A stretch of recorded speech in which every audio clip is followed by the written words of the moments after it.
కానీ దానికి కూడా పరిధి ఉంటుంది. ఉచ్చ నీచాలు మరిచి సరే మీరు మాట్లాడినప్పుడు ప్రతిస్పందన మళ్ళీ ఉంటుంది, దాంట్లో ఎలాంటి అనుమానాలు.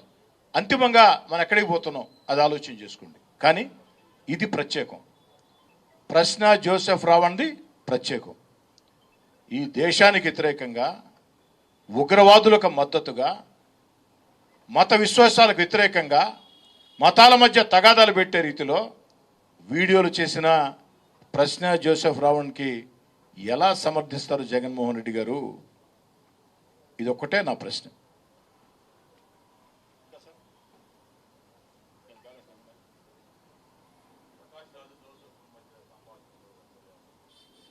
అదే మీకు చెప్పాను కదా ఇందాకే మహేష్ గారు, ప్రకాష్ రాజ్ గారైనా మరొకరైనా మహేష్ గారైనా కోటంరెడ్డి రెడ్డి అయినా ఎవరైనా సరే ప్రశ్నించవచ్చు, కానీ దానికి ఒక పద్ధతి ఉంటుంది. అయినా ప్రకాష్ రాజ్ గారు జస్ట్ ఆస్కింగ్, ప్రకాష్ రాజ్ గారు జస్ట్ ఆస్కింగ్, మీ ఆడియో ఒకటి సర్క్యులేట్ అవుతూ ఉంది. ఏ విధంగా స్క్రిప్టు, ఏ విధంగా మాటలు ఉండాలనే దాని మీద ముందు దాని మీద వివరణ ఇవ్వండి ప్రకాష్ రాజ్ గారు. Just asking.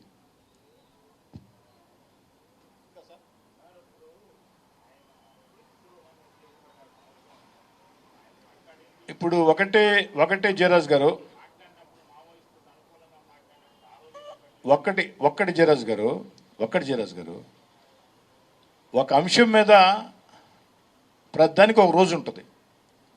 ఫిర్యాదు వచ్చింది సోషల్ మీడియాలో పవన్ కళ్యాణ్ గారి మీద పోస్టింగ్లు పెట్టారని, ఫిర్యాదుల ప్రకారం కేసులు నమోదు చేశారు. ఆ కేసులన్నీ కూడా 7 సంవత్సరాల లోపే శిక్ష కాబట్టి కోర్టులు న్యాయబద్ధంగా బెయిల్ ఇచ్చాయి. మరి ఆ తర్వాత మరో ఫిర్యాదు వచ్చింది ఈ వీడియోలు పెట్టి ఫిర్యాదు వచ్చిన తర్వాత ఫిర్యాదుని న్యాయ నిపుణుల సలహా తీసుకుని కేసు పెట్టారు. నేనేమంటానంటే జయరాజ్ గారు, ఆ కేసులో పటిమ ఉందా లేదా, ఆ కేసులు అక్రమ కేసులా సక్రమ కేసులా కోర్టులు నిర్ధారించాయి కూడా. కింది కోర్టు ప్రాథమిక ఆధారాలు ఉన్నాయి కాబట్టే జైలుకు పంపించింది ప్రశ్న జోసెఫ్ రావణ్ణి, పై కోర్టులు నిర్ణయిస్తాయి. కానీ అలాంటి వ్యక్తిని ఒక రాష్ట్ర పార్టీ అధ్యక్షుడు, ఒక మాజీ ముఖ్యమంత్రి ఎలా సమర్థిస్తారు, ఎలా వెనుకేసుకొని వస్తారు? అదొకటే నా ప్రశ్న. దీనికి సమాధానం చెప్పాలని కోరుతున్నా. మిమ్మల్ని అందరినీ అయ్యా దేవుణ్ణి నమ్మండి, దేవుణ్ణి ప్రార్థించండి అని నేను చెప్పటంలే, ఏ ధర్మం కూడా చెప్పదు. కానీ మీకు నమ్మకం లేనంత మాత్రాన నాస్తికులుగానో ఆస్తికులుగానో ఉండటం ఎవరి ఆలోచన విధానం అది. కానీ దేవుళ్ళని తిట్టే అధికారం మీకెవరిచ్చారు? ఇతిహాసాలను తిట్టే అధికారం మీకెవరిచ్చారు? దేశం ఒక్కటి మీ రక్తం మరగటం లేదా? ఇదే విదేశాల్లో జరిగి ఉంటే నాకు దేశభక్తి లేదు, నేను దేశాన్ని గౌరవించను, బాగా వినండి అని 1కి 2 సార్లు చెప్పిన వ్యక్తి భారతదేశం కాబట్టి, ప్రజాస్వామ్యం ఎక్కువ కాబట్టి సరిపోయింది. కానీ అదే విదేశాల్లో అయి ఉంటే ఈసారికి ఈ పార్టీకి ఏం చేసి ఉండేవాళ్ళు? ఇంకోటి కూడా చెప్తున్నా, ఈరోజు హిందువుల గురించి మాట్లాడావు, రేపు ముస్లింల గురించి క్రిస్టియన్ల గురించి మాట్లాడే గ్యారెంటీ ఏమైనా ఉందా? జగన్మోహన్ రెడ్డి గారు ఇలాంటి వ్యక్తులను సమర్థించి మీరు యొక్క సమాజాన్ని ఎటువైపు తీసుకుపోతున్నారు?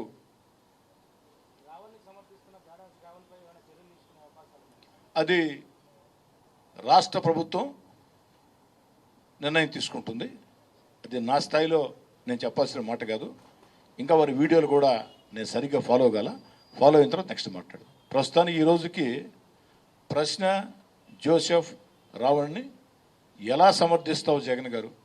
హిందూ దేవుళ్ళని, హిందూ మఠాధిపతుల్ని, హిందూ ధర్మాన్ని, హిందూ ఇతిహాసాలని, హిందువుల్ని, వీరందరినీ నీచంగా మాట్లాడిన ప్రశ్న జోసెఫ్ రావణ్ని ఎలా సమర్థిస్తావు జగన్మోహన్ రెడ్డి గారు? ఆ అంశాన్ని పరిమితం అవ్వదు.